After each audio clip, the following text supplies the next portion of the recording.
especially for PSAT, SAT, ACT, is so important.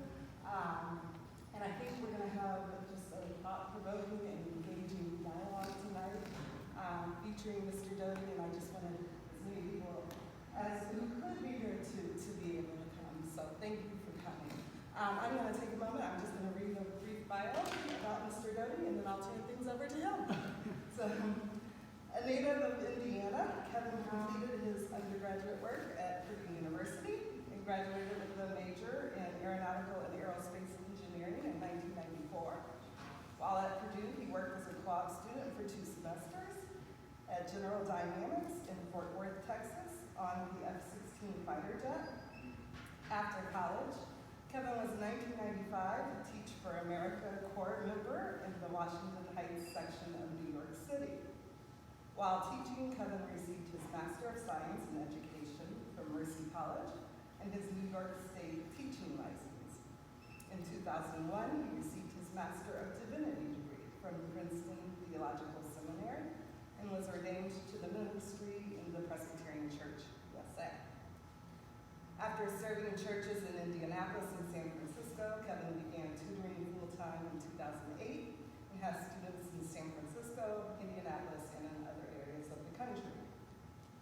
In 2016, Kevin continued his own education by starting his PhD studies in learning sciences at Indiana University, Bloomington. He hopes to apply his extensive practical knowledge to better understand how learning theories can inform and improve the student experience of standardized test preparation. When he's not helping students learn the ACT or tackle pre-calculus, Kevin spends his time traveling, reading, cooking, fixing old houses, and hanging out with his 4 dogs, Bear, Indy, Nashville, and Dalton. You can find out more about Kevin's work at his website, www.kevinadotutors.com. And it's my pleasure to present Mr. Kevin Doty to the Oak stage.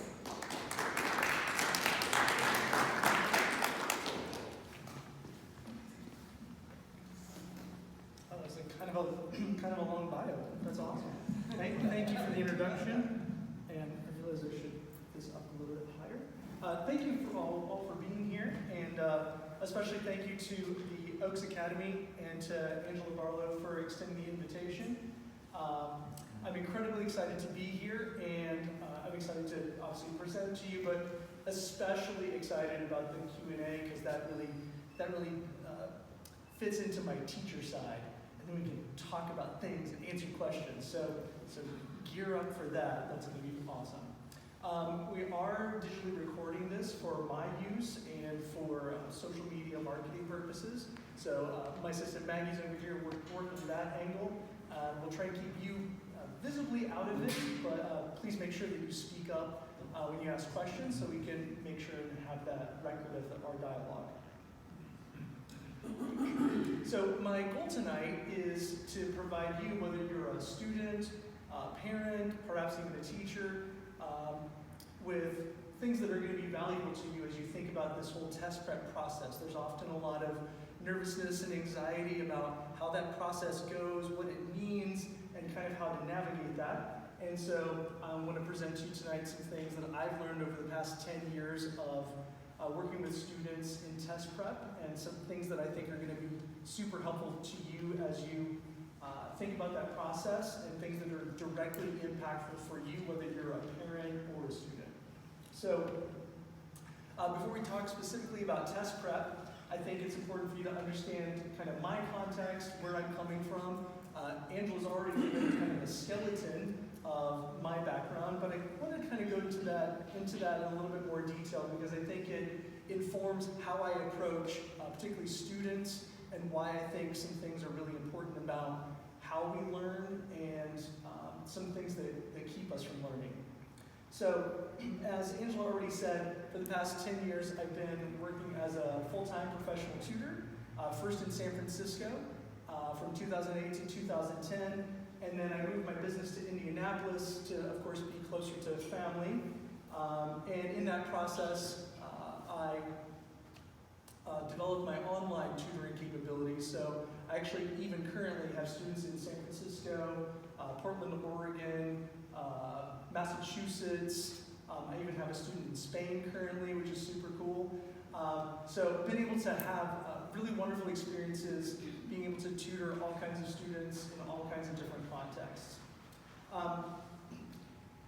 I suppose it's no surprise that I ended up back here in Indiana. For those of you who are native Hoosiers, Indiana has this weird kind of draw. So even though you might escape its clutches for a little while, it seems like everybody gets drawn back in. I grew up just south of Indianapolis, near a little town called Bargersville, if you've ever heard of it. I lived in the same house that my dad grew up in, went to the same high school that my dad graduated from, although his class of 23 was not the same size as my class when I graduated in 1989 from Center Grove High School, which is now a giant public high school. And although my parents never went to college, they were incredibly supportive of our education. So for them, like many other parents, encouraging their 3 boys to get an education was a promise and an opportunity for us to do better than they had done. So my entire high school career, as you may have guessed from my bio, I was always one of the smart kids. The one who aced the math tests, who got A's on papers, who helped their friends with their physics homework. Not only that, I was also one of those students who really didn't work very hard to achieve academic success. I literally don't remember ever studying for a test in high school. In fact, as a junior, I wrote a 10-page final research paper on the Northern Ireland conflict the night before it was due. I procrastinated so long that the next morning, because my Commodore 64 and dot matrix printer wouldn't print fast enough, I missed the bus. My mom was furious. I don't think I've ever seen her that mad.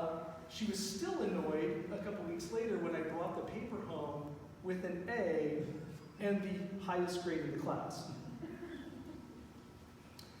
My approach to the SAT at that time was about the same. My study plan for the SAT consisted entirely of looking at the registration book, doing 3 or 4 problems, giving up out of boredom, and then going back to watching TV. I really thought to myself, like, how hard could the SAT really be? I'm doing this math in high school that's supposed to be really highfalutin, so why bother putting all this effort into studying for it? I took the test one time and got a 1260. Not awesome, but good enough. Being the smart kid was something I actively cultivated. I was a member of the National Honor Society. I was on our academic decathlon team, which was a state runner-up to North Central that year. I was chosen as an alternate to the United States Naval Academy. I graduated 18th in my class out of 457. After high school, as was already mentioned, I was a direct admit to Purdue Engineering, where I studied at the same school attended by the likes of Gus Grissom and Neil Armstrong. When I graduated in 1994 with my degree in aerospace engineering, I had literally studied rocket science, with my major in jet propulsion and rocket propulsion to be exact. It's that creation myth that I've traded on for the last 10 years. And it's entirely true, but it only tells part of the story. It's kind of the highlight reel, if you will, of my academic life. The successes, the triumphs, the really cool schools and degrees. But what I want to share with you tonight is another part of the story, and one that I've never talked about publicly, not to schools, not to students, not even in my work as a pastor. One of the classes that I was required to take in college was called linear circuit analysis. This was an electrical engineering class that basically looked at how electric circuits work and the math behind their design and operation. And of course, like usual, I took my general approach to classes, which was do the assigned work, but don't really work that hard on studying. I failed. It was the first F I had ever had in a class. Of course, I was horrified and explained to my dad, who was paying for college at the time, that he was going to be getting a report card that had an F on it. So I took the class over. This time, as you may have guessed, I failed worse. I literally arrived at the second final exam knowing that I had absolutely no chance of passing. I didn't know what was going on in the class, I didn't know how to do many of the problems, nor did I understand much of the material. I skipped the final and went to lunch instead. I took the class a third time. Happy to report that time I passed. I'm pretty sure it was a D, but I passed. My failure, not once, but twice, was my first real wake-up call that not everything that's worth learning comes easy. My ease at academics to that point did not prepare me well to study, to actually learn how to learn. Not just electric circuits, but anything else. As I said, I did the work, I did the homework, I took the quizzes, I did the tests, but I had absolutely zero skill whatsoever in what it might take to actually learn something that I couldn't just learn by soaking it in and letting it rush over me. So, over the course of the next several years, doing graduate work, I started a long, slow, painful process to realize that I wasn't as smart as I thought I was, and to figure out actually how to study something. As I moved into working with students academically and in test prep, it's not my academic successes that have driven me to move this direction, it's really my failures. I know what it feels like to think you've studied for the test and then fail miserably. I know what it feels like to have no idea what the teacher's talking about, or think that you understood the material in class only to come home and realize all those nice notes you took are completely worthless. I know what it feels like to believe that you're smart, but to feel really dumb at the same time. I know what it feels like to not know how to fix any of it. Now, I know how to fix it. And it's this study framework that I've developed through my own experience and in working with students that I've steadily perfected for all the work that I've done over the last 10 years. And I've taken this same construct and applied it to test prep. My thesis essentially is that these tests, SAT, ACT, even later on GRE, other standardized tests that you might take, are like any other learning activity, they're studyable. You can learn the skills and the content that you need to be able to improve your work on the test. How do I know? Based on my 10 years of work with students, I've seen the progress that students have made when they put in work and effort to not only think about the content or the things that they know, but also to look at themselves and figure out what it is about the way that they approach the test, the things that they think, the things that they feel, the things that they're afraid of, and how those impact their own test performance. You see, these tests, by their very nature, put you under time and emotional stress. And then what they do is they ask you to think in unfamiliar ways about familiar topics. What makes the difference in improving your test performance is not just, as I said, learning about the test, it's really about ultimately learning about yourself, because you are the one taking the test. You obviously can't change the test, but you can change yourself. So, over the years and over thousands of hours working with students, I've been honing and practicing these ideas and helping students understand themselves and how they learn in the context of these tests with solid results.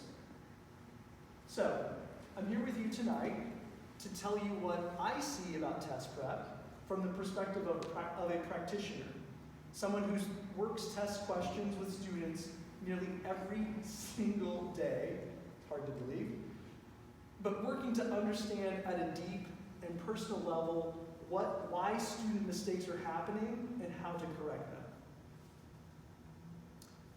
So, with our context laid out, I want to share with you tonight several test prep truths and the myths behind them that I know will give you really important value as you think about taking the test or as you think about helping others through that process.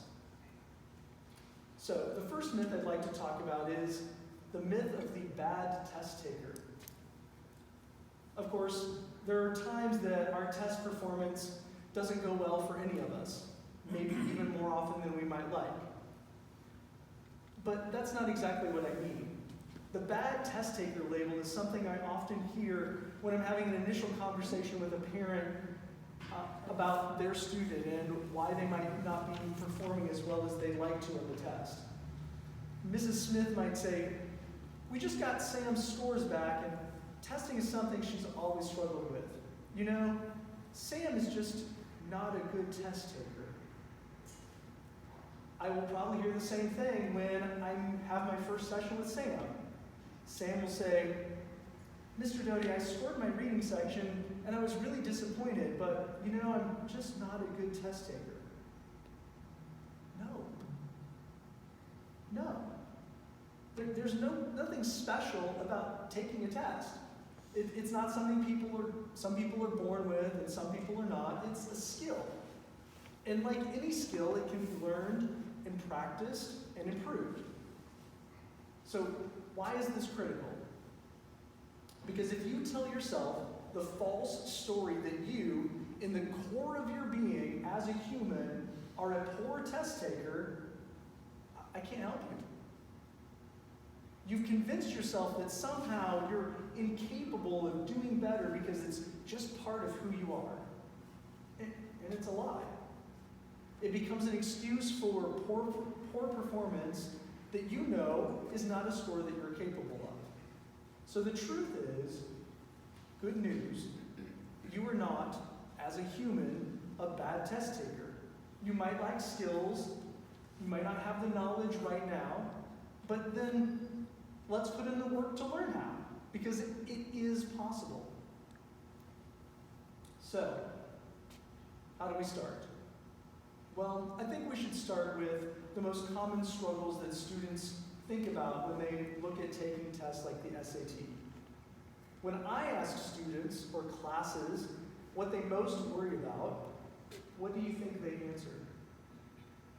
Any ideas? What they most fun? What do you think they most worry about in taking the test? The result. Not the results. Getting through all the material. Yeah. Time. Time. Thank you. Timing is the number one issue for students because the timing on the test is limited. This worry can come in several forms. For some students, they will say, "I'm worried about running out of time on the test." Other students will say, "I'm worried about knowing how much time I have left on the test and about checking my time." But essentially, it all boils down to the fact that these are timed tests and you only have a certain amount of time to complete them. Timing is often also raised in my initial conversations with parents. Mrs. Jones might say, "Megan does okay on the test, but she thinks that she could do so much better if she had all the time she wanted to take the test." Yes. But the problem, of course, is no one has unlimited time to take these tests.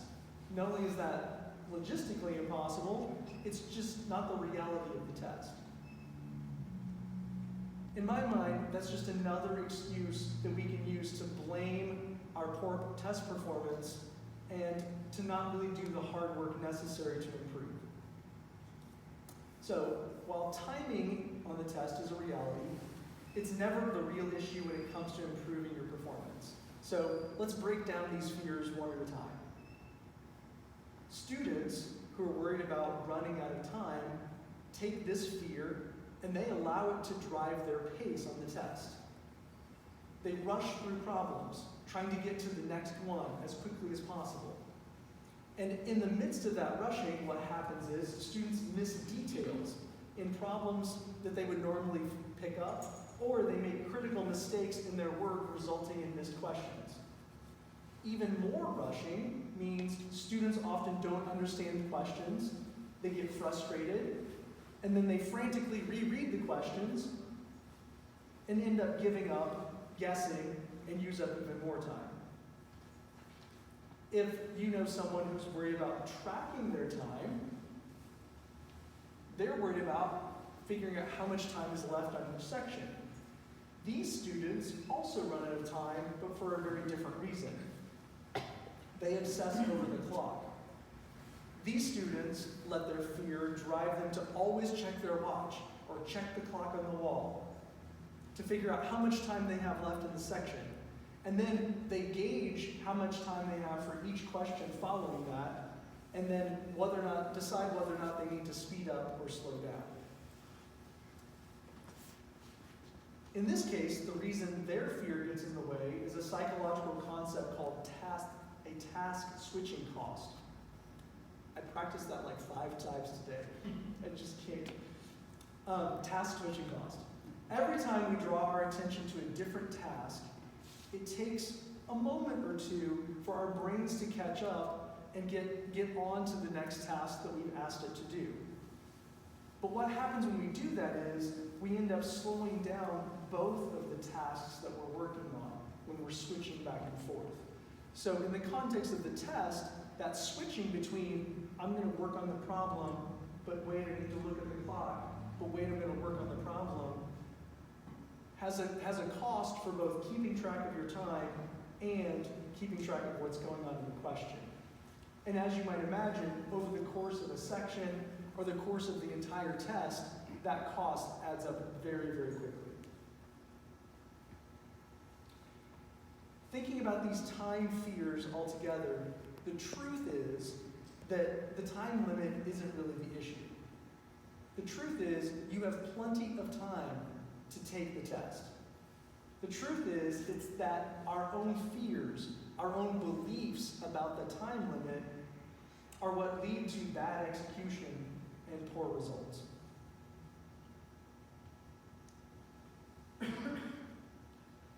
Another test prep myth that I've come across in my work is that students believe that it's the difficulty level of the content on the test that leads them to poor test performance.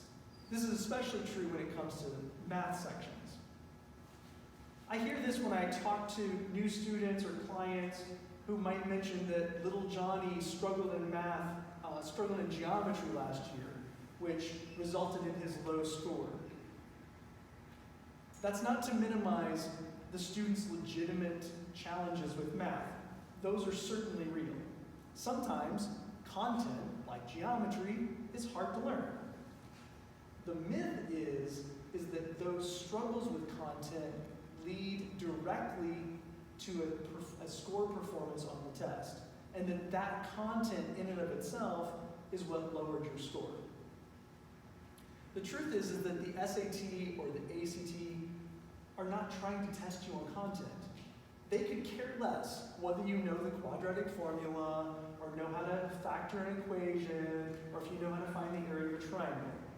If they were interested in asking you those things, like your math teachers, they could ask those questions in a much simpler way. What the SAT and ACT are trying to do is they're trying to use a simple math idea that you know, but ask questions in a weird, unfamiliar way to see if you can take what you know and apply it to an unfamiliar situation in order to get the answer. As I tell my students, math and the SAT is really more of a puzzle rather than an actual math test. meaning I just kind of have to play with it and apply different ideas to it to try to unlock the puzzle and get the answer. It's this puzzle aspect, plus the fact that you're taking the SAT, that causes problems. Let me explain. Students put these tests on a pedestal and then assume that the math must be challenging. It's the SAT after all. Let me give you an example. I have a student, Kara, we'll say that's her name. Kara hated geometry. And when we started working together, she literally had a visceral reaction to circles. Scared to death. It didn't matter if it was a picture of a circle or it was the word circle, but as soon as she came to a problem that had circles, she would essentially freak out. She would doubt herself, she would guess on the question, and then lose her confidence for the next 2 or 3 questions. Another example of a student worried about content is my student Scott. Scott approached SAT math as if, as I said earlier, these problems must be difficult. So obviously they require some math that he couldn't possibly know or that he ever studied.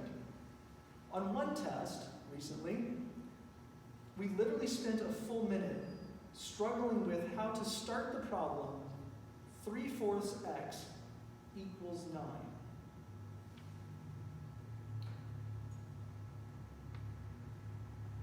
It was his mental belief that prevented him from solving a problem that he'd been doing since 7th grade.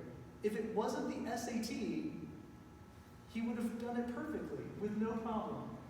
But this hang-up of the content must be difficult prevented him from even starting. You see, the truth is that the content, what these students actually knew, was not the issue. The truth is that what these students believed about the content, that it was too hard or too scary, that is what hurt their performance. And the good news, the truth also, is that once these students were convinced that it took easy math and simple steps in order to solve the problem, they were able to overcome their fear and improve their score. So, now that we know these important truths about test prep, what is the payoff? What is the value? Is test prep itself worthwhile, or is it just a means to an end, to get a score to get into college? I think at its most basic level, the value of test prep, the value of trying to tackle the test and understand how you perform and trying to make that better, is that it allows you to put effort and attention to putting your resources in the right places. Far too many people, in my opinion, waste their time and effort taking 8 practice tests, attending a myriad of classes, only to have disappointing progress. Even more than that, I'm suggesting that the true value of test prep is approaching it by looking at our own fears and beliefs about these tests.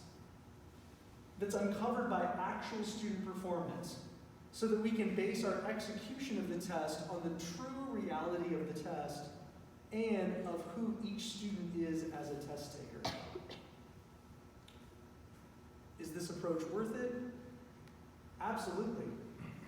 I think improving your test scores may open the door to your dream schools or some big scholarship, and if that happens, that would be fantastic. However, in my experience, something much more profound is often the result of this self-reflective preparation. Students learn about themselves. They learn how to think. They learn how to recognize their feelings. They learn how to name their fears and not be conquered by them. They learn how to be better learners. and they learn how to be better humans. That's why I love test prep, and why I'm thankful to be able to be a part of so many students' journeys over the years who've been on this test prep path. And I thank you for letting me be a small part of your journey tonight.